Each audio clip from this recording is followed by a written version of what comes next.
Giraffe দেখেছেন কখনো? Giraffe giraffe অনেক বড় জিরাফ চিড়িয়াখানা তো দেখেছেন। আমার দেখার সুযোগ হয়েছে একবার, চিড়িয়াখানা না, আমি কয়েকদিন আগে আফ্রিকা গিয়েছিলাম। আফ্রিকা পৃথিবীর সবচেয়ে বড় সাফারি, মাসাই মারা সাফারি, বা 500 কিলোমিটার ধরে।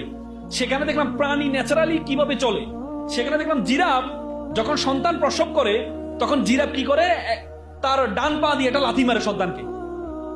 সন্তান উড়ে গিয়ে অনেক দূরে গিয়ে পড়ে।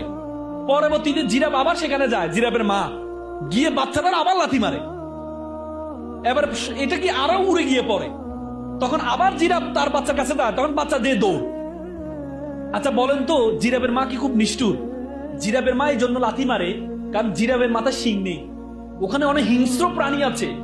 জিরাফের বাচ্চা যদি তার মায়ের উপর নির্ভর করে থাকে, তাহলে বড় বড় প্রাণীগুলো তাকে কি করবে? খেয়ে ফেলবে। এই জন্য তার দৌড়ানো শিখায়, যে দৌড়া, তোকে যখন কোনো প্রাণী আসবে তখন তুই দৌড়াবি।